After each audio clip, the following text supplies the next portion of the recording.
The things you own end up owning you.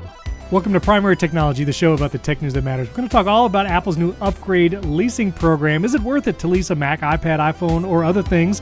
Plus, Jason had some interesting Siri AI experiences on the road. A bunch of AI news. Sam Altman's out here saying we reached the singularity. Every streaming app now has vertical videos like Shorts and a ton more. This episode is brought to you by Copilot Money, Decagon, and all of you, the members who support us directly. And back from his trip is my friend Jason Ayton. How's it going, Jason? It's good. I'm glad to be back. He didn't tell me that we were supposed to record last week, so I just kept doing my thing, and apparently he found someone else, I guess. Listen, I should have mentioned in last week's episode that Jason was coming back the very next week, but I want to thank Lexi again because she did a wonderful job, and it was great having her. And she has, I just mailed today, Primary Tech pins. They're on the way to Lexi, and she might have a friend going to Antarctica. Might work. I heard. That's great. Might happen. And speaking of which, we had a friendly listener in the Philippines got their pin, Medieval Night on the Polar Bear. So BC in the Philippines, thanks for taking that picture. And we are 13 five-star reviews away from 500 here in the U.S. So if you have not given us a 5-star rating and review in Apple Podcasts, we'd greatly appreciate it. The last one is from Podcast 728 from the USA. Jason, I'm going to need your help with this. He asked, how to convince your parents to buy an Apple TV, which is that's a tough problem, but we'll start with the second question. Hold on, it's not a tough problem. Oh, you just got the answer. Okay. Go to the Apple store, you give them $200, they will give you one, and you take it to your parents' house, and you just take. This is how you do it. Well, he's trying to convince his parents to be the buying of that equation. You say to your parents, "Give me $200," and then you go to the Apple store and you give them. Like seriously, you just have to do this for them. If your parents and your house has a Roku box, and Roku was just purchased by Walmart, Roku was just bought by somebody, and they're going to put a bunch of ads in there. Aldi, I guess. I don't know. Yeah. Once you see a bunch of ads in there, maybe that will help convince you. But listen, maybe wait, because one of the rumors we'll talk about later is Apple is ready to unleash a bunch of home products, and the new Apple TV might be one of them. So maybe hold on.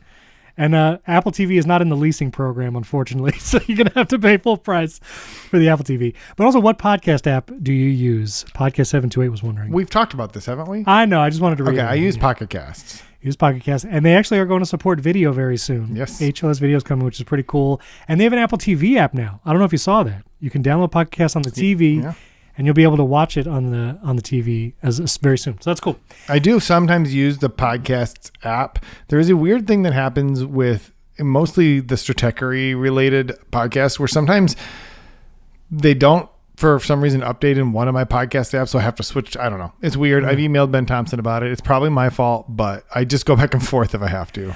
I've been, there was actually some people talking about this on Mastodon, how third-party podcast apps are kind of petering out. Like there's not much growth in user base for third-party podcast apps. One, because I think a lot of the video and newest features have been in Spotify, YouTube, and Apple Podcasts. So people are maybe going back to those ones. Plus, they're the stock apps. And I think like for younger people, like I see this in my own kids' behavior. My son just uses the Spotify app because podcasts and music were there, and so he's just using it. And so one, it's unfortunate because I love third-party podcast apps. And I've been doing a little bit of research. I finally got access to the Mac Power users' numbers. And I won't give a bunch of details, but I looked at the apps most used. I didn't realize Overcast, like far and away, number one app for Mac Power users. Whereas for us, far and away, number one is Apple Podcasts. And so I think that's interesting, number one. Number two, I don't want third-party podcast apps to go away. Maybe I should start using them again because I've been using Apple Podcasts, but Pocket Cast is getting really good. So I don't know. I won't get started because I always have a lot of feelings about podcasting. But anyway, Pocket Cast. You use Pocket Cast. Yeah. Tell me, before we get to your Siri AI on the road trip, I need to show you this video. I just remembered this as I hit record. Our friend Nate sent me a video. Is this his little chalice? No, the chalice he did is wonderful. You should go follow Nate Baranowski on Instagram for that. He sent me this video. Apparently, this creator has been doing videos like this where she says AI or real. And she does a bunch of these things in one video where she will just ask you, she'll change scenes and she'll be like, do you think this is AI or is it real? And she does so many of them, like I got maybe 50-50, but it is startling how good some of these things are. Like she's sitting on a grass field and she added a blanket underneath her, or she would add a bird bath, or she looks like she's standing up in a tree And then she says, nope, it's AI. I'm actually standing on the balcony of a cabin. Like crazy stuff. And I guess it's cool that, no, I don't know if it's cool or not. But people in the comments were like, she just drained an ocean to make this one reel, which may be true. It's got 2 million views. But it did show me like, wow, this stuff is getting really good. And I don't know. I'll put that reel in the show notes, a link to it, because I don't know. I don't know how to feel about it. That's all. Well, one thing I will say is draining the oceans is not the problem. No. It's the fresh water that we need to worry about because we can't drink the oceans anyway. That's okay, fair. I mean, fish and stuff live there. But also, I don't desalination is a thing. I get it. I understand. But my point anyway. So, but by the way, Fight Club. Oh, thank you. Thank you. Yes, the quote from the beginning, the things you own end up owning you. I did that because of the Apple Leasing, and it is Fight Club, which I have not seen. I can't believe you haven't watched that. I know. I have to see it. But Steven asked for an exception. He's like, can I use a movie quote from a movie I haven't seen, but I'm sure you've seen? And I was like, all right, sure. That's right.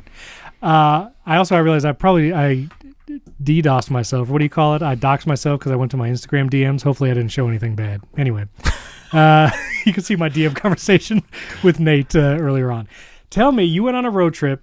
Yeah. And you were talking to Siri AI. Yeah. Tell me about it. What happened? First of all, yes, Siri AI I've been thinking a lot about this. Okay, let me tell you the story and then I'll tell you my conclusion. Yeah. I was in a car and it was about a 10-hour drive. We went on a mission trip last week, but there's like 30 people. And I was able to just say to it, we put in our destination and then I'll say, hey, Dingus, I need a location 2 to 3 hours from now where there's more than 3 options to eat. Could you just suggest somewhere? And it did. It'd be like, well, here's a Culver's at whatever. And also nearby is a Cracker Barrel and a Chick-fil-A. I mean, Chick-fil-A was closed, so that wasn't useful. But the point is, like, it was very good. So my conclusion here is that what Siri is very, very good at are the things you could do on your phone on your own. Anything you could open maps, you could estimate where that distance is, you could zoom in on it, you could find something. Siri's great at that. Like, it's not good at the things that we're not good at. Like Claude, you and I both are making apps, have no clue how to do that. Siri can't help. Claude is very good at that kind of thing. And so there was multiple times, I even asked it at one point because we got sort of separated, and I said, so Beth, her Maps app rerouted her through this city. Which route should I take so that I could catch up with her to intercept her? And it gave me a new route. Because it knew where she was from Find My. Wait a minute. It did not know the route she was suggested, just to be clear. But it knew we were going to the same place. Because it's not like it could look at her Maps app. But it knew where she was, both because she shares her locations in Messages and in Find My. And so it was like, well, it appears that she's been routed through this area. So if you go here and do this, she still beat me by 10 minutes. But the point is, this is something I could have figured out on my own, right? I could have gone in the Maps app, figured out where she's at, and been like, oh, if I do this, it was amazing. And or it'd be like, hey, on the way to here, I need to stop at this was true when we were in where we were at. I need to stop at a Walgreens or something like that. Could you recommend one that's on the way? And it just do all those things. Again, you can add stops in the Maps app, but you can just talk to it, and it figured it all out. That's wild. And, that's something when my family's been on a road trip, we'll be like, all right, we just got on the road. I don't want to stop at a Starbucks right now. I want to stop at an hour. I want to get an hour or 2 hours in, and then it'll be mid-morning, and that's when I want to stop. And it's always been like that. Search a long route. You got to kind of pinch the map and figure out a place without messing with your current turn by turn. That sounds amazing. And the fact that it pulled from your wife's location in Find My, plus your directions, plus the world knowledge of places, and that's awesome. That's ridiculous. Yeah, it was great. That's super fun. Well, and while you were gone, I did a video. I'll put it in the show notes. I actually compared Siri AI directly with Gemini on a Pixel 10.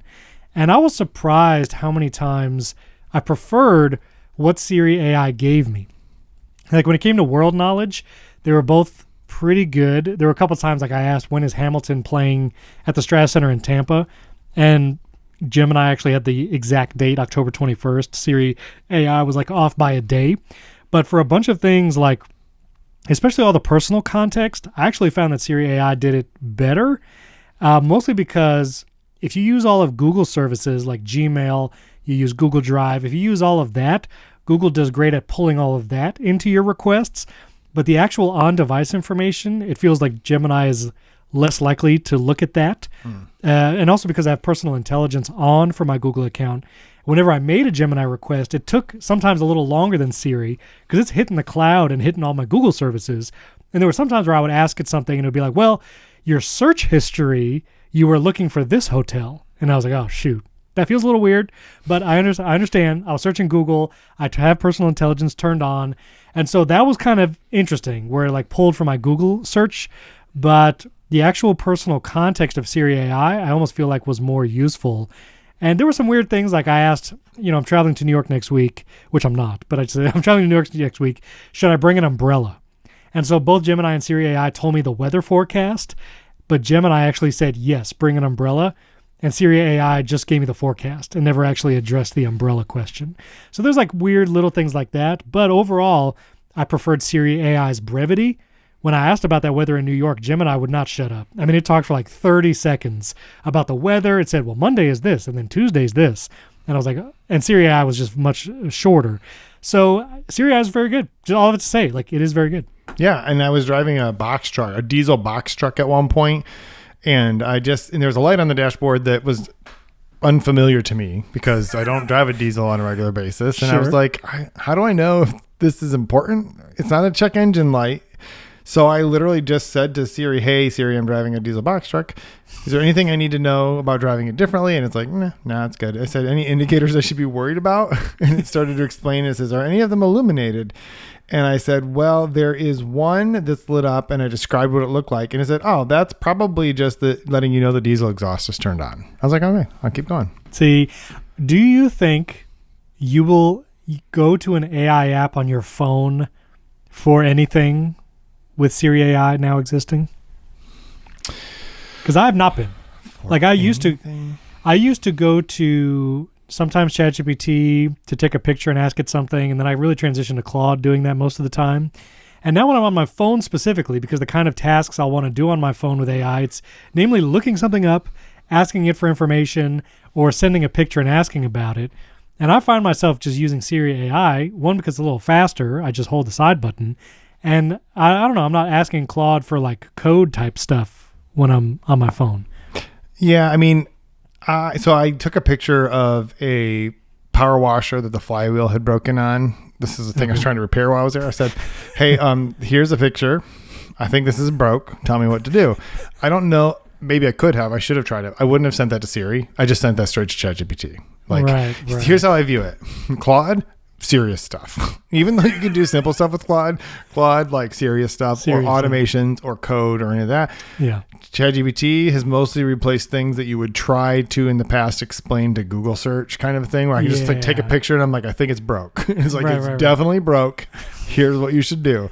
And then Siri is more like, again, something I could have otherwise done on my phone with my information, but I can just talk at it and it will just do it for me. Okay, that's interesting. All right, we're going to get back into AI when we talk about my app. I made an app, and it's officially... And it's not about coffee. It's not about coffee. This is a legit app, and it has shortcuts actions. Okay, how do you like me now? That's all I'm saying. We'll get to that. And for members, if you want to become a member, I'm going to put the test flight link in the member show notes because it maxes out at 100 people, and we'll probably hit that too soon. So if you're a member... You can get the link if you're not a member already. I'll put the test flight link over there. We got to talk about Apple's upgrade program. I didn't mean to turn off my video. I meant to share my screen. Apple officially released, and credit to journalist Mark Gurman because he called this last week and said Apple is launching this July 28th, and sure enough, they did. Apple's upgrade program, the Apple upgrade program, is now their leasing program. It is official. You can lease stuff right now. This works with iPhone, with Apple Watch, Mac, and iPad. It does not include some of the cheapest products, like you can't lease a MacBook Neo, you can't lease an iPhone 17e. So some of the cheapest products is not available for, nor is it available for like Apple Vision Pro. You can't lease an Apple Vision Pro, or you can't lease a Mac Mini. Curious. You can lease a Mac Studio, a maxed out Mac Studio, which we'll get to. But yeah, Apple Upgrade is now this has long been rumored that they're going to do it, and it's official. A couple details about it. One, the traditional or the iPhone upgrade program, which has been around for 10 plus years, I think I've been on it for all of those years, is totally gone. Apple's old iPhone upgrade program is no more. I even got the email saying, hey, this is sunsetted.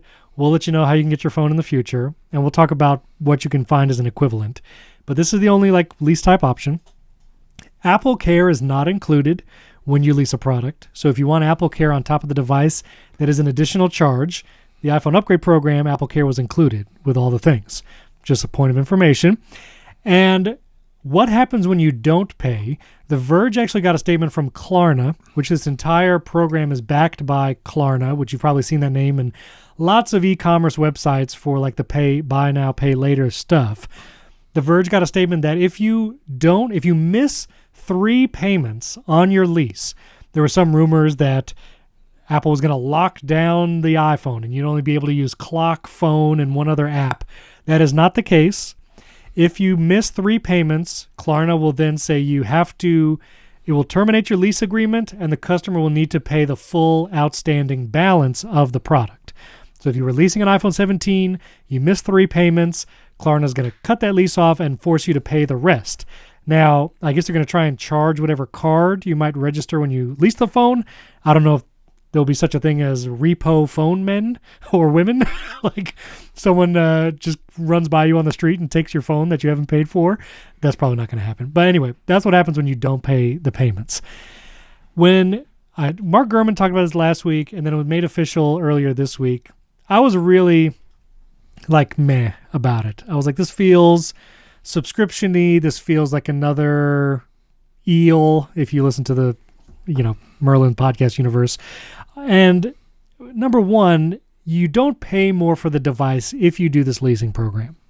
So if you lease an iPhone 17 for 1 or 2 years, you pay all the payments, and then you pay the $300 or something at the end to own the device, you will have paid $1,099 for an iPhone 17 Pro. You didn't pay more. There's no interest as a part of this program. So it's not some way to trick you to play more. That I felt a little better once I discovered that. But I'm also I liked the iPhone upgrade program. I understand that I could basically do a 12-month lease for an iPhone 18 Pro when it comes out, and then the next time you just hand them the phone back and then you get the new one. I don't know. How do you feel about this, Jason? I hate it. I don't like this. You hate it? I don't like this at all. I don't. What? How does this feel different than the iPhone upgrade program to you? I mean, I've never used the iPhone upgrade program, so sure. I don't really know. You don't own the device. You're leasing a device.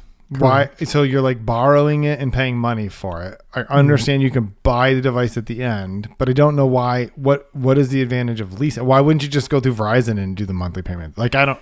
What is the benefit of this? Well, I think so. You can still do the carrier thing, but this also applies to Macs, which I think is probably the more appealing part of this leasing program for the average consumer or businesses. Now, this is one thing I wanted to make sure to mention. Apple has done leasing forever. I worked at a place where I was in charge of the technology, and I worked with the Apple business team to lease 30 Macs. So if you're a school district, if you're a business, you can work with Apple and say, I want to lease. I think at the time we leased 10 Mac Pros, and then we leased 30 other Macs. And you can do a leasing program as a business where you pay it every month, and after a certain amount of time, you can pay to either own the devices or give them back. So Apple has done leasing forever. It was just business specifically, and now it's for consumers. Now, if you own a business and you have a couple iMacs or whatever, the iMac at the front desk, I could see maybe the doctor's office wants to lease the iMac for a 3-year lease and then get a new one once that's over. And it's a business expense. It's just another monthly business expense, and you just do that. For the average consumer, just as a point of information, I'll put the 9 to 5 Mac article where they calculated all the leasing prices for different products. And some of them, it's for a MacBook Air, 13-inch MacBook Air, the new M5, you can have it for not have it. You can rent it for $25 a month. Now, of course, curious timing. Apple just raised all the prices on a bunch of these products, and now you can get it for a monthly price. And going back to school, like maybe, and on the optimistic side, maybe this allows people who couldn't afford to buy a Mac before to finally be able to use one and have one and maybe lease to own it at the end. And you can pay the difference at the end of any of these leases to own the device after that. And that's kind of what the iPhone upgrade program was. I mean, when you did that, you got a loan through Citizens One, and you had to pay monthly on that loan. Otherwise, you would be on default, and they would charge you for the full amount, just like Klarna is saying they're doing now. People have feelings about Klarna. I don't know how to feel about that. I don't know anything background information. But in the iPhone upgrade program, at the end of 2 years, it was always a 2-year deal, you would own the device no matter what. Like, there was never a give the device back because it's like a rental thing. So maybe that's the difference. But I don't know. I just think a couple things you said. You'd be able to afford something you couldn't afford before. Well, no, you can't actually afford a thing you couldn't afford before. You're just paying for it over a period of time. And I'm not really a fan of anything that makes it easier for people to overspend on something that they probably shouldn't have bought. So Sure. like, because you can be looking at that MacBook Air at $29 a month and you're like, well, I mean, it's only $3 more a month if I upgrade to this. And it's only $7 more if I upgrade the hard drive to this. And it's only this. And I feel like, well, you couldn't, I don't know. I just have a really hard time with, why is Apple getting into this? Like, and also the business thing doesn't make sense here to me. Something else is, how is Apple and Klarna making money off of? Like, how is Klarna making money off of this? Is Apple paying the cut? Because you're saying you could pay it off for the exact same amount of money. Yeah. You don't pay more. That's not how math works. I don't know what Klarna's getting out of it. I imagine Klarna is going to give the money to Apple for the device, and then Klarna is holding the debt on the people leasing the devices. But I don't know what happens when the device goes back or someone wants to upgrade. There's been no details officially on the math there. I understand your point. It makes people overspend. You know, this is US only, number one. Number two, Apple Card also kind of allowed you to do this. You could have a 0% interest credit card payment basically for Apple hardware, and you could have done that on anything. So even right now, like if you have an Apple Card, you can buy an iPhone, buy a Mac, and have 0% interest and pay for it over time, which feels like pretty close to what this is. But I also, to your credit, or to your point, I also get the feel, like it does feel more like I'm renting something than owning it. And for me personally, I have done the iPhone upgrade program for years, and this will probably be the year I stop. I don't think I will do this lease program. One, because, you know, whenever pre-orders come around for the new iPhone, it's always like stress to get it on launch day. As a creator, I still don't get iPhone review units. And I feel like the whole leasing thing with credit checks, like that's going to be, I feel like it's going to be problematic, especially the first time they ever do it. So I'm not going to do a leasing thing for the iPhone 18. Some people are saying, well, it's because the iPhone 18 Fold is going to be like $2,500. Maybe that's why they did this leasing thing. So someone can get a Fold and it'd be cheaper. No, they don't launch an entire consumer financing thing for a device that less than 1 million people are going to buy. Sure. I think I know the reason why. Okay. Most people are on a 5 to 7 year upgrade cycle for their phone. Most people are not you and me getting a new phone every year. Most people don't get a new iPhone for 5 to 7 years. And now they're going to be on a 2-year upgrade cycle. Apple is pushing forward a whole bunch of people who don't need new phones every 2 years. I mean, someone could still do the 2-year lease, buy the phone at the end of that 2-year lease, and then not upgrade for 3 years. Buy the phone, spend $400 on a 2-year-old phone, or just keep paying $20. Like, what do you think people are going to do, Steven? Yeah, like, we can argue about this, but like we know exactly what's happening here. Apple is shortening the upgrade cycle, which only benefits Apple, right? Like that's okay. Okay, that makes sense. And I will say, from my perspective, I mean, I thought, like, what would I lease? I don't want to lease my phone, so I'm not going to do that. The one thing I would lease would probably be a MacBook Air, because it's not my primary computing device. I have my Mac Studio for that. I do like having a newish MacBook Air or portable laptop because I bring it with me to WWDC and I edit all my videos. So, like, I would like the newest version of that. And if they had a 12-month lease for Macs, I would maybe be inclined to do that. But for Macs specifically, you can only do 2 or 3 years. And a 2-year upgrade cycle, it's like, yeah, I might do that anyway. And listen, the trade-in program still exists. People were asking about that. You can still trade in with Apple, which you historically got way less than a device was worth or that you could sell privately. But the trade-in program is still there. So I don't know. But here's what you can do, Jason. If you want a Mac Studio, a maxed out Mac Studio, and this is the difference between the Apple Card and the new leasing program. The Apple Card monthly installments maxes out at 12 months. So you would have to pay it for 12 months. So a maxed out Mac Studio, which is a $15,000 computer, you would have to pay $1,200 a month on Apple's Apple Card financing. With the lease, you can go all the way to 36 months and pay for that maxed out Mac Studio $327 if you wanted to. Or you can do a 24-month lease for like $460. Maybe a business would be inclined to, or, if you're a creator and you want the most horsepower for whatever, I don't know. That's that. Also, where did you see that the payoff amount is just whatever's left? 9to5Mac and Mac Rumors had done all the math on But Apple hasn't disclosed what the payoff amount is going to be. I've looked quite a few places. I mean, we don't have to sit here and spend a lot of time just reading fine print on a website. Yeah. So I'll look at those articles, but that's the other part is like, this doesn't make any sense if you end up having to pay more for that amount, right? Yeah, I understand what you're saying. I'm not sure. I guess I don't know if Apple has specifically said at the end of your lease, you pay this amount, but everybody was doing the math. So I don't know. Well, but what I'm saying is, like, what math were they doing? I'm going to spend 24 months paying X amount of dollars. At the end of it, I will have paid this amount a month. But what we don't know is if you decide to keep it, what you would pay.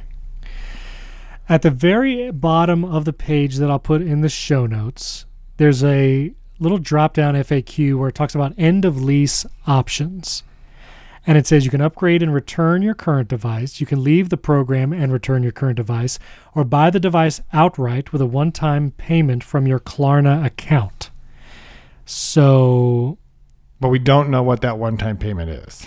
And then underneath that it says, will I pay more than the full price of the device? Apple says no. If you decide to upgrade or return your device at the end of your lease term, the total of your lease payments you made will be less than the full list price of the... That's not what anyone is asking. That's not what it's saying. That's not what it's saying. This is what I'm saying. Wait, if you decide to buy the device, the purchase option fee is the list price minus any lease payments you've made, minus any remaining discounts or trade-in credit. So, no. I mean, Apple stated in this thing. It's just the difference. So it's the list price of a 2-year-old device that you could get for quite a bit cheaper 2 years later. Correct. And that Apple probably won't sell because you can't buy an iPhone 15 right now.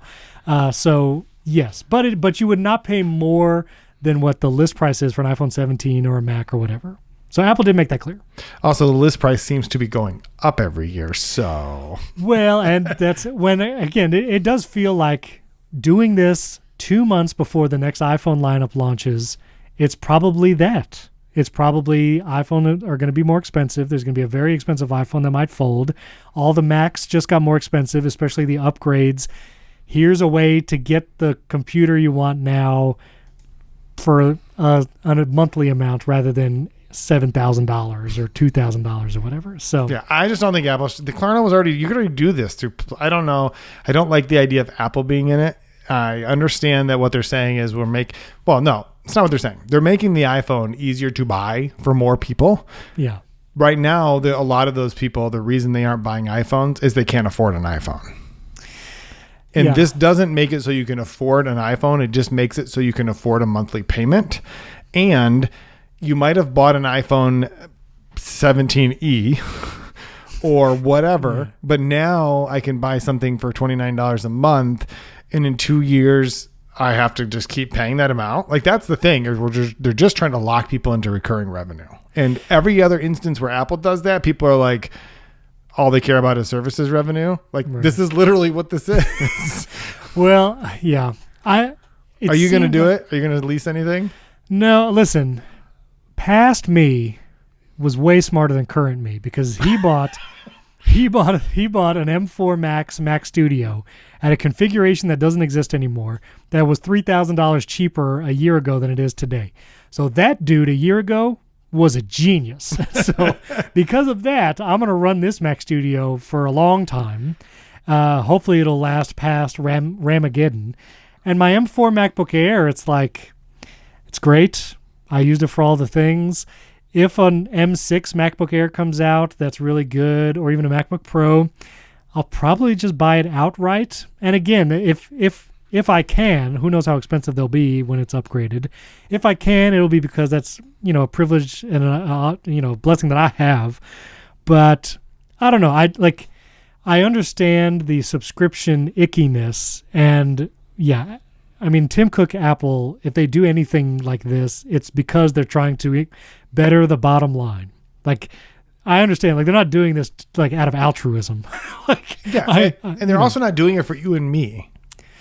They're doing it for people who right now are like, iPhones are cool, but they're too expensive. I know, and there's a moral thread to your argument that it belongs here, but I don't know if that should be judging whether this program is a good program.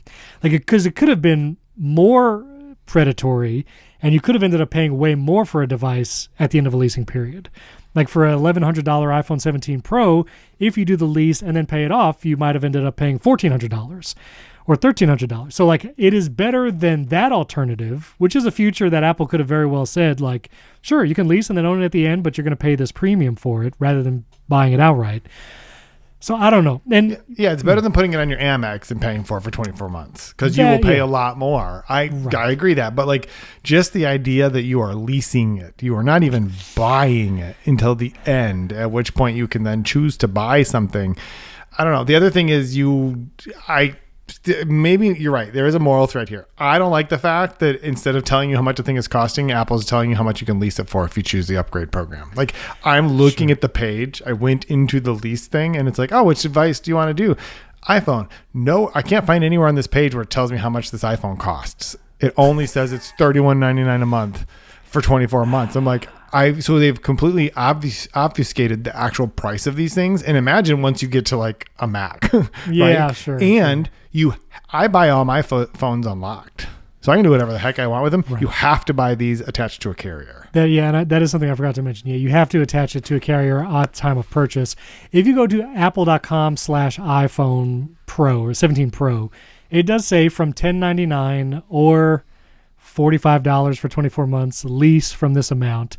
If you go to the Apple Store page and then you go to iPhone, it still tells you the price. No, what I'm saying, I'm sorry. I was so what I did is I clicked on the top level button, which says on the homepage, upgrade, love it, lease it, upgrade it, learn more. Oh, click on that. Cool. I'm looking at it. What do you want? Oh, I want an iPhone. Cool. Let me see the iPhones. What are the iPhone options? I select it. You no longer see the full price of these devices. I see what you're saying. Yeah, exactly. Yeah. All right, listen, let us know in the YouTube comments. You can email the other guy at primarytech.fm. Does this feel icky? Are you glad this exists? Are you going to avail yourself to get an Apple product you might not have previously been able to get? Let us know in the comments. We'll love to hear from you. It feels, last thing I'll say, it does feel weird to say that Apple has a publicly available leasing program. It makes sense for businesses, and we did that. But yeah, it is. Yeah, it's weird that that's the thing that happened that is now existing. So, I don't know. Apple upgrade. There it is. Yep, there it is. There it is. All right. A couple quick things, and then we have a bunch of AI we have to talk about because Sam Altman says we're at the edge of the singularity or whatever that means. I think he said we're in it. Are we in it now? I think Sam Altman says we are experiencing it, which I have not experienced anything different. It feels the same as yesterday. I have his quotes, so we will get to that. But rumors are Apple, this is again journalist Mark Gurman over at Bloomberg saying 3 home products are imminent. He says they're releasing very soon, and then he says, but the HomePod with the screen will probably come out early 2027. That's not soon, Gurman. Sorry, I'm just a little worked up because I've been wanting these things for years.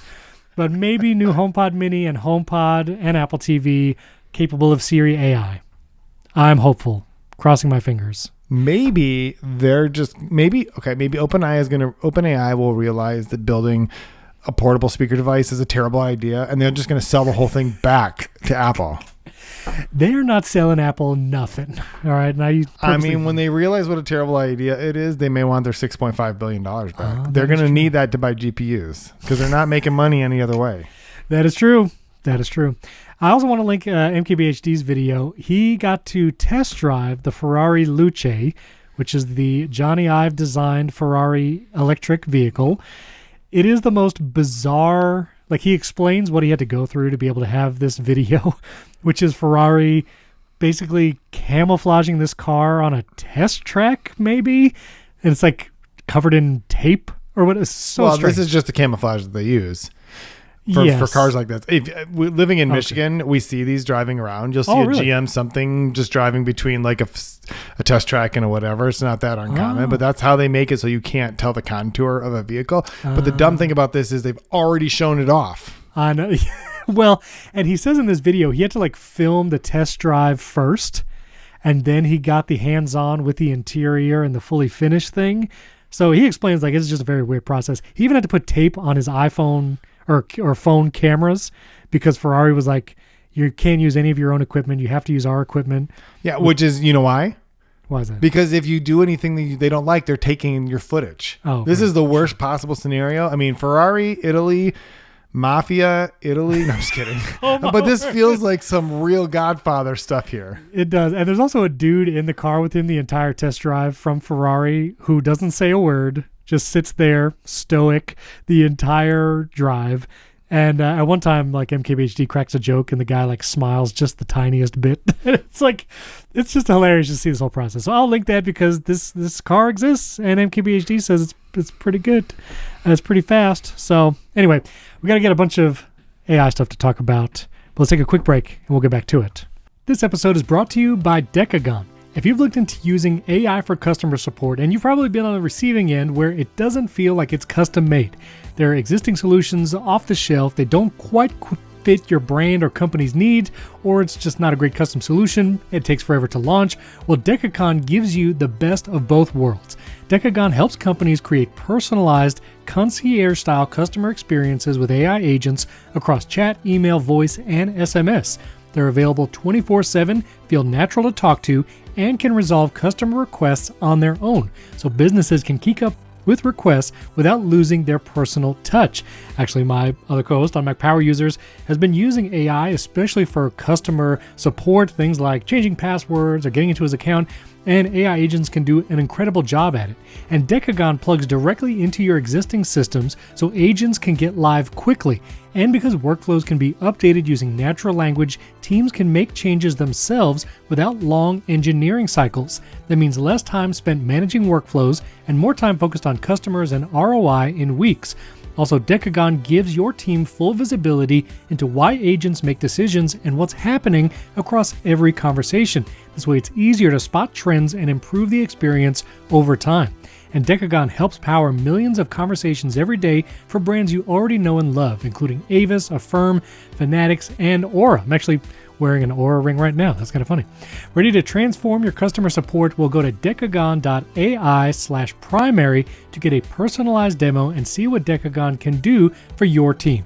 Check Decagon out at decagon.ai/primary. The link is also down in the show notes.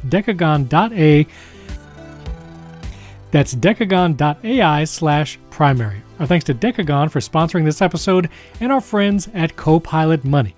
Listen, I've been using apps like this to manage my money for a long time, and it makes a world of difference being able to get your entire financial picture in one place.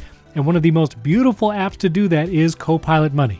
It is a money tracking app that helps your finances feel clear, calm, and fully under control. It brings all your spending, net worth, savings goals, budgets, and investments into one intuitive dashboard. And the dashboard looks great on iPhone, iPad, Mac, natively on all those platforms, and you can also do it on the web. You can track subscriptions so you always know what's renewing and when, no surprise charges or forgotten free trials. Whether you're dealing with streaming services, you're trying to do the free trial thing, or like for my business, I need to know what recurring charges are coming and what I can cancel. Plus, you can set flexible savings goals with clear progress tracking to stay motivated and on course.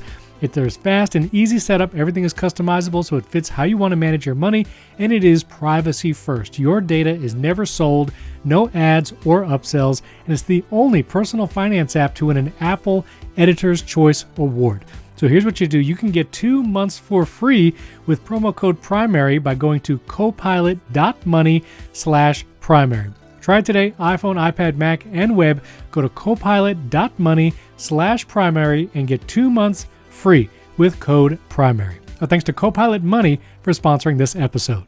That was the break because I recorded the ads. Look at that. First of all, we got to get to all the vertical videos in HBO Max because I did a post on that. Anyway, AI stuff.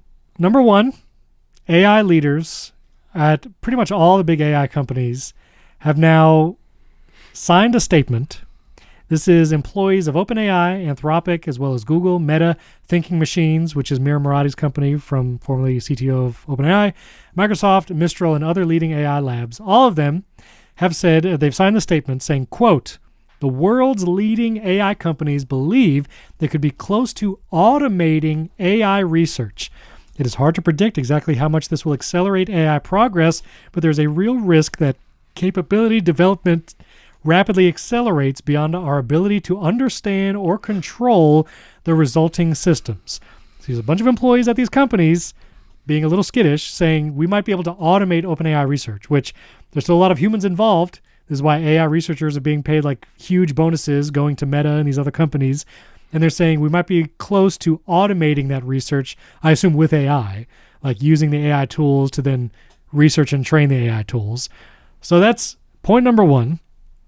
And then this is all in light of, we talked about it last week, but I want to hear from Jason on it again, is the breaking containment of the Hugging Face situation. This is where OpenAI's Sol 5.6 and an unreleased model broke containment, got into Hugging Faces, which is an AI marketplace, accessed their servers. And I want to read this one quote. This is I'll put this link in the show notes. This is from Hugging Face. And they actually have a TLDR statement at the bottom. But the statement says this: over roughly 2.5 days inside our infrastructure, an autonomous AI agent driven by a combination of OpenAI models ran an end-to-end intrusion against our platform. And I just want to point out 2.5 days OpenAI's models were in their systems doing stuff before anybody realized. And so before we go on to other stuff that Sam Altman has said on this podcast, what was your feeling about this Hugging Face stuff? I already said last week I'm a little uneasy about it. I don't feel good about it. How do you feel about it? Well, what I don't think we know, at least I haven't found it anywhere, and if it's come out since the last time I looked, which was the end of last week, is what actual guidelines did OpenAI give this agent, right? If it said do this at all cost, no matter what, then this is not surprising. Well, what was it? It gave it instructions, but OpenAI in their statement said they had put it in a sandbox where it wouldn't be able to access the open internet and didn't tell it to access the open internet. But whatever instructions they had given it, it decided that getting the answers of the test, basically cheating, would help it accomplish this goal. And so it found its way through a node of OpenAI's network to open internet access. Yeah. Telling it not telling it that to use the internet is not the same thing as telling it not to use the internet, is what I guess I'm saying. Sure. And it's an important distinction and also it's important to understand that AI agents have no moral center. They are simply trying to accomplish whatever thing you set in front of them. Right. And they will do that by whatever means seem plausible or reasonable that it has access to. So I don't think any of this is surprising. And anyone who is surprised is like, have you not been paying attention? Because we think about it like as a human. And if you tell your child, sit down and take this test, you can't use any notes. You expect the student to follow those instructions. And if they don't, you fail them because that's a moral consequence for breaking the rules. Sure. That is not how the AIs work. The LLMs, they don't have a moral. They are capable of doing things that humans are not capable of doing, but they lack the decision making that results from having a moral center. So this is not surprising because people are like, oh my gosh, it's so nefarious. It just decided to cheat. I'm like, No, if you had no moral center and you had no nefarious intent and you knew the answers to a test were sitting on the teacher's desk, yes, you would get up, walk to the teacher's desk, take it, because your only objective is to complete the test. You didn't learn anything. You're not trying to show you're learning. You're not. None of, the goal is you take this test. And if you know over there are the answers, it spent more time hacking in to get the test results than it probably would have taken to just take the test, right? And so, yeah. And I guess maybe it's not that I'm uneasy about what AI decided to do, because I totally understand what you're saying. Like, you gave it a task, it's going to do everything it can. This is the obvious outcome. Yeah, it's going to go to extreme lengths to complete it because it's a machine. Like, it doesn't get tired, it doesn't care. Like, it'll just whatever. I guess the fact that it did this without OpenAI thinking it could or would, or thinking that it was capable, OpenAI thought it was sandboxed, and they did not have the proper guardrails in place because obviously it wasn't. It had enough access to breach Hugging Face. And so maybe it is indicative of the people at OpenAI don't exactly know what they're dealing with. And not that the models themselves are like T1000. You know what I mean? Like, it's just that the zookeepers might not be as smart as they think. This is, hold on, Steven. Yeah. This is the Jurassic Park story. Yeah. No. Yeah. You think I'm joking, but literally AI is those dinosaurs. The velociraptors specifically. They just want to eat. No, it's not that. What were they doing? They were jumping against the fence. Why? They were testing it for weaknesses, and they were never going to stop. And they remember, and they just kept looking for the weak spots. And guess what? Eventually, they found one, right? And that's the same thing as AI. And just like the scientists on that island, which I know it's a fictional story, just go with me, people. Yeah. They did not know what they had created. And what is the most well-known quote from the entire movie? They didn't think if they should. They didn't think about if they should. I was going to say life finds a way, but that one too. Oh, yeah, life finds a way. But yeah, both those things. LLMs find a way. If it's possible. So the two things, you're right. It's kind of ridiculous that OpenAI could not have perceived that this was a possibility. Right. Secondly, come on, Hugging Face. Like, seriously, like, you're basically I think it's like a repo of like all of these tools, right? Yeah. And you didn't. Why are you not hardened against this exact kind of thing? I know Hugging Face said they put all their more AI after it and closed all the holes, but yes, the solution to AI is more AI. Yeah, the solution to raptors is more velociraptors. Yes. Actually, wait, didn't they do that in one of the later Jurassic Parks? They made other dinosaurs to be predators, or maybe that's Project Hail Mary I'm thinking about. Anyway, you make predators for the astrophage. Oh, that's true. You know what I'm saying? So let me bring in this thread then, because Sam Altman was on a podcast. I forget exactly what podcast. As he does. Sam Altman was on the Y Combinator podcast, which Sam Altman was part of Y Combinator. He used to be the head of Y Combinator. Couple pull quotes from Sam Altman, the CEO of OpenAI, during this podcast.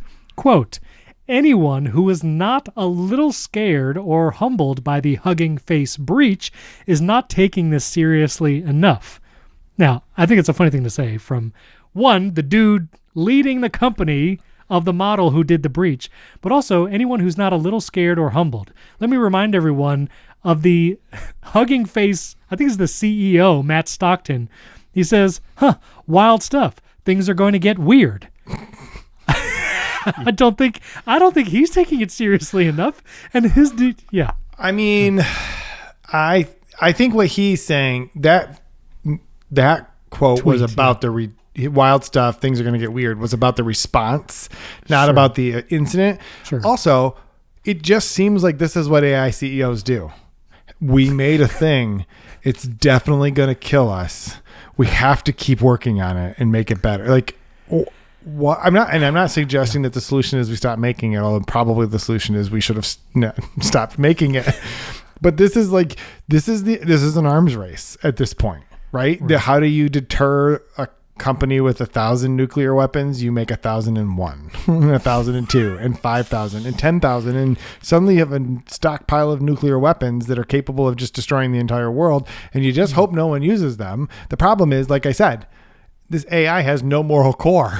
It's like you put it to a task and it's just going to keep trying to do that. So I definitely think the biggest problem here is we super can't trust the people who are responsible for this. Now, I don't mean like the individuals making AI. There's a lot of super talented researchers and programmers and whatever. I just think when you look at the people who are leading the efforts, we could do better. So this is the quote from Sam Altman directly. I'll link this article from Quartz. It was the best way to find the direct quote. He says on the Relentless podcast, apparently, this was just a couple days ago. Quote, "We are now like in the singularity." Good quote. The quote, the like was from him, not me. I feel like first, like if you're gonna say something like that, first of all, don't say like. Don't say that. Like you are saying we are in the singularity. You can't be like. We're in something that is like the singularity. We're near it because we were in the foothills not that long ago. We were in the foothills. That was according to Dennis Asabas yes. at Google.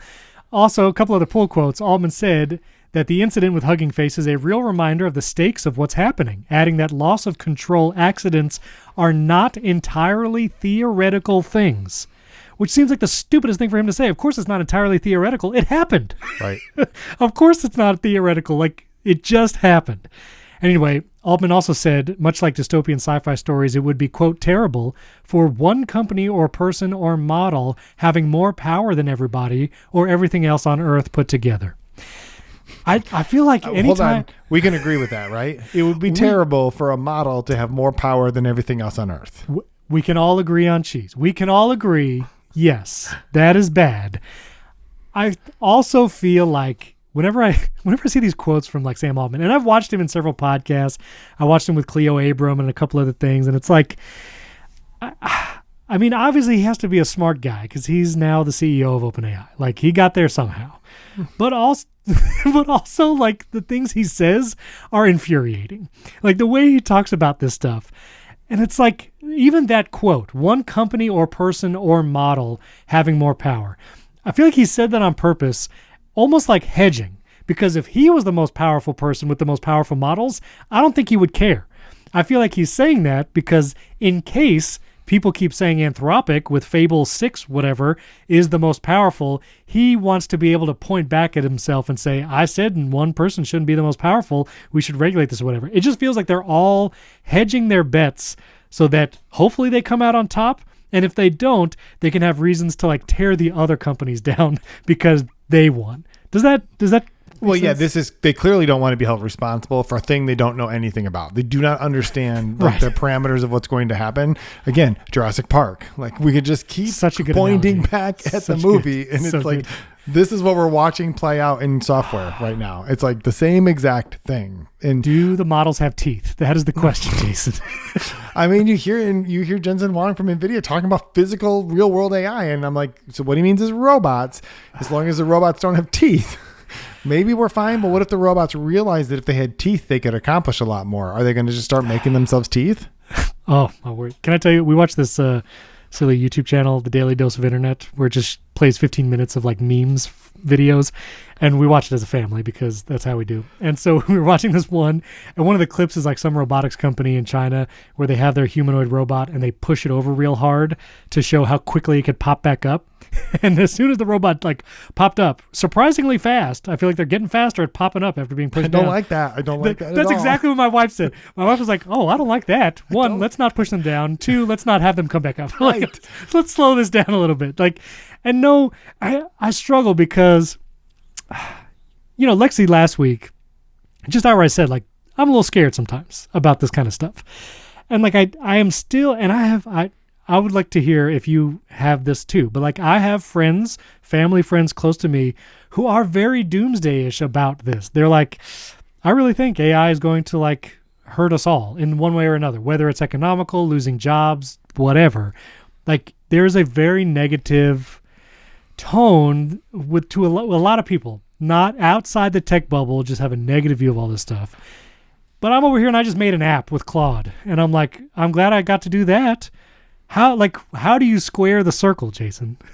Well, here's the thing. The tools what people are saying is I'm not necessarily afraid of the tools. I'm afraid of these people who keep saying things like we're clearly in the singularity and we're all going to die. And yet I don't think any one person should be in charge of it unless, of course, it's me because I am fill in the blank. Well, I'm the best. And there's just this, I think that there is this disconnect between the reality of how people are using it, because like I put Fable 5 on my app and had it fix a ton of things, and I could never have done that. I would have never built the thing in the first place. I don't have the time or patience to learn how to write Swift all by myself. Like, it's hard. That's great. Fine. Can we just have that? Like that. I don't need dinosaurs. I will settle for birds. Like, it's totally fine. Right. Give me the Brontosaurus, not the T-Rex. You know what I mean? There was no reason to make the Velociraptors. This is what I. There's no reason. This is what I'm saying. So I don't know. I'm not getting skittish or anything like that, but it is like I just hear these dudes talk, which I don't hear Dario Amodei talking a lot. Like I don't hear. It's like Jensen Huang, it's Sam Altman. Like these guys, and then you got Mark Zuckerberg out there, which whatever. I'm not worried about Llama. I'm not worried about the meta models. Llamas aren't very fast, are they? You know what? I'm fine with a llama. Do they have teeth? I don't know. They got teeth, but listen, if they can be in Napoleon Dynamite, it's probably fine. I think that they're not carnivores. No, they're herbivores. They're herbivores. Okay, let's just make, please. Let's make AI models that are all herbivores. Yes. That's actually the only law I think we can all get behind. I like AI it. models should be herbivores. We should put that on a T-shirt. Send me some designs. Let's do it. I want to mention your piece as well. Jason had a great piece talking about the Apple and OpenAI relationship. Obviously, they're in the middle of a lawsuit now, and I did several pull quotes. And you mentioned our show in it. I was looking for the link, but I fixed that. It'll be it's in the sorry. You don't have to apologize. No, that's the only reason that sentence is in there. Let's be honest. But you mentioned primary technology and Apple wanting to own all of it. Let's go check the link. Let me expand to continue reading. It may not. Well, I did it right before we started. So okay, might have to. It's still caching. But anyway, you mentioned that, which is very nice. You had a couple pull quotes that I think was really good. This is, again, talking about OpenAI, the relationship with Apple. It's very tenuous right now. You say they're frenemies, which feels exactly correct. The best of frenemies. Like, I will be honest. Yes. Steven was like, oh, you wrote a really long article. I'm like, no, I wrote a very short headline and I really wanted to write an article because I wanted to use the headline. It's a great headline. You have this one line that says, they shouldn't be doing it, namely Apple trying to make AI or OpenAI trying to make hardware. You're basically, they each feel like they can do the other thing as good as the other company. They're hoping to recreate the magic of Steve Jobs. It hasn't worked out for Mark Zuckerberg, and it isn't going to work out for Sam Altman. I just love that burn because, one, that's exactly what they're trying to do. Exactly. You go look at the video with Sam Altman and Johnny Ive walking down the San Francisco streets, or all these podcast appearances and Sam Altman trying to have these, airy quotes about the singularity. And Mark Zuckerberg for years has been trying to do the Steve Jobs thing, recreate that magic. And like you exactly said, it hasn't worked and it's not going to work. And that's what you just can't. None of these guys can. And then I'll pull out this last quote, and then I want to hear it from you. But both companies keep missing the same thing. Apple needs the best models in the world to make its devices feel alive. OpenAI needs the best device in the world to be able to get its models in front of as many people as possible. They are, whether they like it or not, each other's most important partner, and yet each one keeps glancing across the table at the other's business, convinced it could do that job better itself. That's a great line. Thank you. Appreciate it. Jason. Once in a while, something has been. I hadn't written in a week. It was pent up, and I was like, really I have to get this. I do have another one that said, my next article that has been pent up for quite a while now is Mark Zuckerberg's smart glasses ambitions have just one problem: no one trusts Mark Zuckerberg. That one's going to be good. Anyway, well, and the point is, like, usually it's best to be first. Right. Not so much for Facebook. It's not working out. But anyway, but I think. My point that I wanted to make in this article was Apple doesn't typically play real nice with anybody except for maybe Google. They do seem to play pretty well, which is surprising because they are the company that Steve Jobs starting to go thermonuclear on or whatever over Android. But Apple, the iPhone could be the very best device to run any AI app, model, whatever on, because it is already one. The iPhone is already ubiquitous. It is the device that most people have. Yes, there are other smartphones, but there's fragmentation among those phones, and they also have the problem that Android, which runs most of those phones, is made by Google, which has a vested interest in its own models, right? If you're Samsung, you're always going to be weighing that out. Apple, on the other hand, controls the whole thing from top to bottom.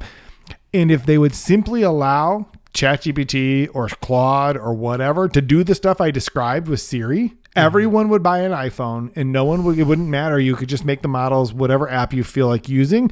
Yeah. But they won't. And because they won't do that, that means that all of these companies, like namely OpenAI, are like, we have to have our own device. We have to have something and control that experience. And I was thinking about this a lot. I'm like, they're going to make a smart speaker. Like, they know that the smart speaker segment is divided between Sonos, which is for people who like speakers, right, and Alexa for people who couldn't give a crap about speakers but want to shout into the void and have it order them toilet paper, right? Like, play Jeopardy or whatever. That is what that market is. If you're Sam Altman, do you really want to be one of those two things? Right. Like, you're trying to create digital God and you want to shove it inside of a toilet paper ordering machine? That is not it. Like, not it. Isn't that really where we're at, though? Yeah, and that's why the smart speaker thing is just silly to me. Like, I don't know. Like, no. But also, has the HomePod been a resounding success? No. And it's made by the best hardware company in the world. And it's made by a company who could have made it a resounding success if they would have put a little bit more effort into it. Right. The point is, it has the benefits of Apple's ecosystem, but it's still a terrible experience overall for the things that people want to do with it. Unless you're just going to AirPlay music. It's great for that. It's also way overpriced for that. Just buy it doesn't make any sense. I mean, the HomePod Mini was like the best deal for a long time, which it's now more expensive. So. But it's not that smart, though. No, it's dumb. But that's why, maybe the new HomePod Mini will be the answer to that. But yeah, it's so clear. I mean, Sam Altman is having the Mark Zuckerberg problem, where it's like they need hardware to access the customer, and like you're just not going to do it. Like Windows, Microsoft, one of the biggest companies in the world, put all their effort, at least as much as they were willing to put, towards a phone platform. They partnered with people like Nokia, the Lumix line. I was like, not Lumia. Yeah, it was the Lumia line, I think. I have no idea. The Nokia Lumia. But like, Microsoft did all they could to make another platform for the mobile device, and nobody cared. Nobody. Microsoft, Amazon. I mean, their phone was super bad. Yeah, Facebook. Their phone was super bad. But none of those three companies could get it. I'm sorry, Sam Altman. You are not Mark Zuckerberg or Jeff Bezos or Steve Ballmer. Even with the power of Johnny Ive, that's only one Infinity Stone. And you would need all six to take down Apple and Android. So yeah, no. But anyway, it was a great piece. We'll put the Apple News link in the show notes for Jason's article. Let's do a quick lightning round, and then we're going to talk about my app. Jason's going to roast my app. No, I'm not going to roast it. Jason's definitely going to roast it. All right, we're going to get to that. This was why NBC Universal and YouTube have signed a deal where Peacock will be a part of YouTube Premium subscription. And I just think this is hilarious because no one knows what to do in the entertainment. Like, all these streaming services and companies, they're like, well, let's put Shorts in the HBO app, or let's put Peacock on YouTube Premium. What? Well, this is a clear admission that whatever Google was willing to give NBC Universal for all that content was less than normal humans were willing to give NBC Universal for that content. Exactly. Right? Yeah. And like, YouTube for sure doesn't need this deal. Like, YouTube could care less, I imagine. Maybe YouTube Premium will be a little more just attractive because you can stream The Office, maybe. Well, in the Olympics. The Olympics, right? That was the one thing I paid for once every 4 years. Yeah. Was for the Olympics. I would pay for NBC. So and they'll get NFL games out of it. I think the NBA has some games on Peacock. Okay. Like, this is a good deal for YouTube, especially as they are trying to, I guess, become Netflix before Netflix becomes YouTube, when it's trying really hard. Trying all the things. Yes. I mean, there's Subway Takes is nominated for an Emmy or something as a YouTube show. So there you go. And they hosted the Oscars or something. I don't even remember. They made the deal. Yeah, okay. 2028 or something will be only on YouTube. Well, and it's just kind of crazy because the argument for a long time has been, all of you companies that make content, why did you take it off of Netflix? It was so glorious, and I could pay $11.99. I could just pay for Netflix and I could have all of it. And you all decided to do your own thing.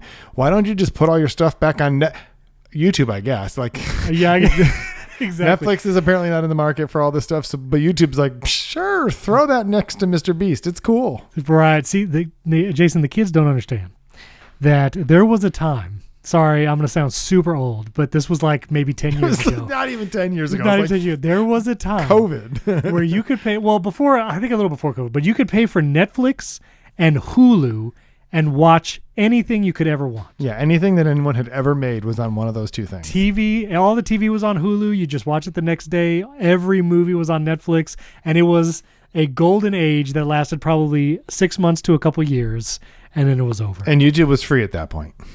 That's right. So yeah, and then also I updated my HBO Max app just so I could post something stupid on social media about this. But Netflix, HBO, and Disney, the apps here in the US, all have vertical feeds. Disney Plus calls them verts, which I find personally offensive.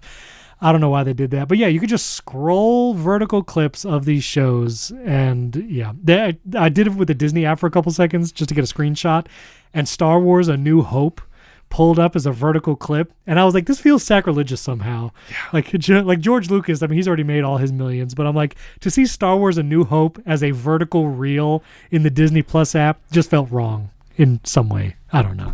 Yeah, every time Shorts appears when I'm on my computer looking at YouTube, it'll never go I just away. can't push the button hard enough because it just keeps coming back. Supposedly there's a button you could like turn it off now. I got to find that. Supposedly. I got to go. You got to go.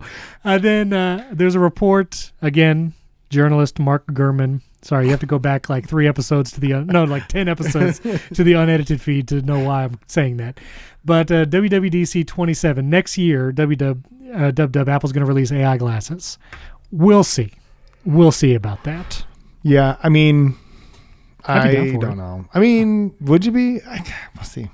These are the thoughts that I have in my head about the whole glasses space. I mean, you and I both wear glasses. Yeah, right. But everyone I talk to that's like, I don't want to put glasses on my face. Yeah. How useful do they have to be to get someone, like, I don't need AirPods. So I know that that's a thing that people like about the Meta glasses, is that they're basically AirPods with lenses. Good. They're not good though, because I use them in like a food hall and they don't get loud enough, and because they're not earbuds, they don't block out sound or noise cancel. So like I couldn't hear anything the glasses were telling me. So you're just wearing crappy AirPods that no one wants to be around you because you got cameras on your face. That's what I'm saying. And then to get someone to wear glasses who doesn't usually wear glasses, the benefit would have to just so far outweigh that part, like actually wearing it. And I was going to find this post, but someone, I think it was on Threads from Meta, posted, here's the Meta Ray-Bans display showing a Threads post. And it was supposed to be some amazing accomplishment. And it was a transparent Threads post in the Meta display. And the person was at In-N-Out Burger. And so like sitting at In-N-Out, they can see exactly one Threads post in the display because that's how much room you have. It's hard to read because the post is transparent because it's trying to be glasses. And I'm like, this is what we want to do with Meta Ray-Bans. This is the singularity? Steven, humans will literally shoot lasers into their eyeballs to not have to wear glasses. And Meta's like, exactly. What if we shoot lasers into your eyeballs, show you one Threads post, but you still have to wear the glasses? And I'm like, just pulling your phone out of your pocket is a billion times better experience than this wispy Threads post in front of the In-N-Out dude. I'm like, whatever, I guess. Okay. So that's, we'll see next year, dub. And then finally, before we get to personal tech, Ford has partnered with Apple, where Apple Maps is going to power the navigation experience for Ford vehicles. Joanna Stern was on the Verge cast very briefly last week talking about this. This is interesting. Apple Maps and Ford stuff. Yes, but the confusion seemed to be like, oh, so Ford is using CarPlay Ultra or whatever. That's not what this is. This is literally a piece of software, Apple Maps, that is going to be used in Ford's electric vehicle platform. Right. So like in a Tesla, that's basically Google Maps, right, but they've skinned it. Like Tesla has skinned it their own way, and whatever, you can get these different maps from TomTom or whoever. Apple Maps is going to be providing the one for Ford. But that's like the Maps software layer. So I think this is cool, but this is not an indication that like we're any closer to CarPlay Ultra. Correct. And it's funny to think back at Apple Maps initial launch where it was a complete disaster. And if you just juxtapose that with actually one of the biggest car names is now using Apple Maps as like the default navigation experience, that's pretty wild. That's a pretty wild turn. That's true. They turned that thing around. All right. I made an app. I was going, should I show it? This is personal tech, by the way. This is personal tech. This is personal tech. I'm going to show my app. I'm not going to show the name because I really like the name. And You should show your... Can I start roasting you now? No, I'm just kidding. Yeah, please go ahead. Go ahead. What? Can you show your app? Yes. Can you open your app and reminders next to each other on the screen and let our guests... Let our guests. You are all guests on this episode. Thank you. Welcome, friends. I'm just picturing how this is working on my screen right now. Let people see if they can tell which is which. Okay. All right. Now hold on a second. I'm going to just reveal, I guess, all the videos I have planned. You can tell it's different. Yeah, okay. Yeah, you can tell it's different. Okay, I'll do it. I guess you're going to see the name, but that's fine if you watch this. So I wanted to make it. Let me explain something first, okay? Please. Here's the deal, Jason. I like Kanban, for organizing my video projects specifically. It's the one thing I use it for, and also our episodes here in Notion. But anyway, I like the Kanban view, and the fastest Kanban experience, Kanban, sorry, I don't know, is that how you say it? You say I say Kanban, but I don't care. I don't know, somebody yelled at me. Anyway, the fastest Kanban experience has been Reminders, and it is a good experience. Reminders is pretty robust. It lets you, how can I do this? I guess I don't even know how to get Kanban board view in Reminders. It takes the place of your lists. You have to enable it in the settings. And so this is Kanban in Reminders, and it's pretty good. You can move stuff across columns, you can name your columns, and it's Reminders. And you have all the powers of the Reminders, where you can tap the little eye, you can obviously set a date and time to be reminded because it's Reminders. You can add tags, you can add one URL, and you can even attach a photo to a reminder, a single image, which is great. But one of the biggest, the number one reason why I started this journey is because you can't have rich text or markdown notes in a reminder. There is a notes field, and you can put a bunch of text there, but it's hard to read. It's not meant to be a note app. It's not a project management app. It's a reminder app. It's a reminder app. So it's Reminders is not making it easy to put a bunch of text there.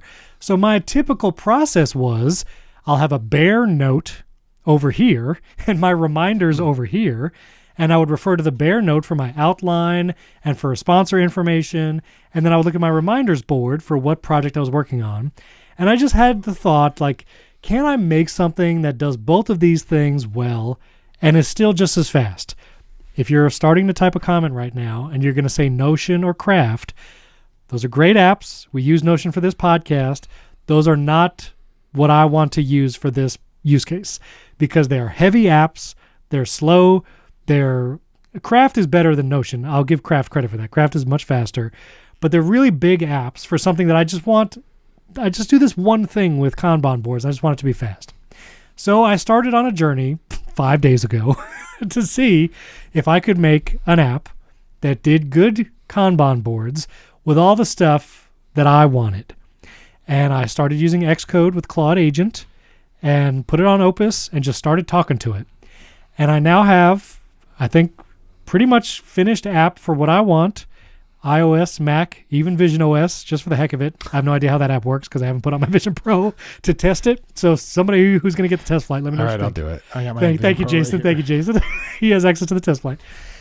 And not only is it a Kanban board with tasks and you can move them around, but the actual notes editor is a Markdown with full Markdown support text editing where you can do bullets, you can do links, and you can drag images, PDFs, files into the notes section, and it will store them for you so I can have all the things I want for my video in one place.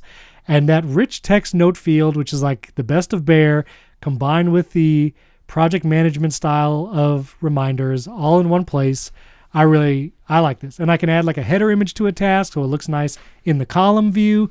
And I can add tags to the things, all the normal productivity stuff that you would want. You can add the tags. I can add multiple URLs associated with the task. And you know what? I like my little app. And, I'm still tweaking it. I just gave it access to my Shortcuts community, the people who are members there. And if you're a member of this podcast, I will put the test flight link down in the show notes for members if you want to try it out. But yeah, I think this is I just made it for me. And then if anybody else wants to use it for something, you can use it too. That's it. All right, Jason, hit me. No, I mean, you explained. I think it's crazy to use reminders for what you're using reminders for, because it's not a project management app. It's a reminders app. It's like call the doctor, take out the trash, whatever, like simple tasks. And what you did was you expanded that functionality so that it better suits your needs. So I think that that's great. That's essentially what I tried to do with Contextually, which is like, I love the Notes app. I just love Notes, but I really wish that when I created a note, I could just sync it to my calendar, and then it would be really nice if it could give me a summary. Anyway, so I think that that's a really good use for it. I think that it was weird to me that when I opened it, I see a bunch of your video ideas. I took that out. You don't see that. I mean, maybe I haven't updated it then, because I definitely still see it. No, because I asked my Shortcuts community, I gave them the test flight link, and they were like sending me screenshots in real time. Well, and I was like, how did you even do that? How did you even... Jason, I have no idea. That's why this is called vibe coding. So I don't know how that stuff got in there. I made a task on there called Steven, can you see this? Because I was like, maybe all of ours are syncing. That would be the worst. That would be the worst I've ever. Maybe Steven just shared his entire roadmap of videos with 100 people. Here's what happened. In one of the first prompts I gave the Claude agent, I gave it a screenshot of my reminders Kanban view, and it probably took some of those tasks and put it in like the stock. Hard coded them in. But I've changed that since. So if you download the test flight, there's like a couple stock projects and tasks, but they have nothing to do with my stuff. So I don't actually have to clean up my iPhone storage, is what you're saying. It's okay. No, it is not. I can ignore it. Okay. Yeah. No, I think it's good. I think that you did the thing that is like, and the thought I had was, and I haven't tried to mess around with this too much yet, just because I only got this like a day or two ago. So I haven't tried to like create a space, that kind of thing, but it's very simple. It feels very much like a native app. That's great. The only downside, it's very good that it feels like a stock app. I also generally don't love Apple's stock design language that much, but that's like not your fault. Like, I think it's fair that you've stayed close to it. But to me, what this is nice for is it's kind of like, remember the Stickies app? Yes. It's like, we're just making a utility. Use these however you want. Right. What you're basically saying is, do you just need a Kanban board for something? Right. Here you go. Like, it's not a reminders app. It's not a project management app. It's literally just a Kanban board. And it's Trello. It's basically Trello, but it's like a little nicer and, whatever. That's basically what it is. And I was focused on the Kanban view. And after maybe in the bonus content, we'll talk about the trials of App Store Connect or whatever. But like, I made a bunch of builds and I was just focused on the Kanban view. And I did ask it to put a list view in case somebody wants to flip over to just look at it as a list. And I realized how much was broken when you did that. And so I had to give a bunch of other things with Claude and all this kind of stuff. And then we talked a little bit on the pre-show about bug fixing. But yeah, it's basically just and my priority, and this is what I told Claude agent, it has to be fast and it has to feel very light, because when I add a shortcuts idea, or like if I have a video idea, I want to be able to get in, put the idea in, get out, and be done. And that's also what brings me to the other feature I wanted to build in, which was shortcuts actions. So unlike a lot of those other apps, sometimes shortcuts actions are there, sometimes they're hard to like use.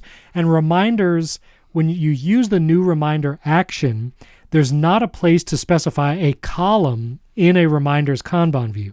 You can only specify a list, which is like the overarching list, and then the boards are in there.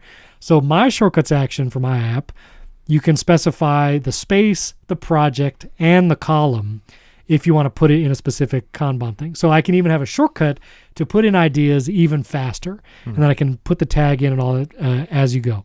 So that's why I wanted to do it. And supposedly, I don't want to promise this, and I'm not even sure if it's going to work, but supposedly Claude wired it up for Siri AI, where you could ask it information and it would pull it from the app and maybe even add tasks using Siri AI. It doesn't work in the test flight, and I don't know if the app has to be like officially on the store for the Siri AI to work. No, but depending on if it's using private cloud compute or on device, and if you are using the beta version of Xcode, which has access to those frameworks. I am using it. Okay, and then the device obviously has to be running the beta software to be able to use that. But similarly, those features are all available in Contextly, but I don't think until like the release candidates are available, can you actually like test that stuff. So it just tells you like you can't find anything. I mean, right?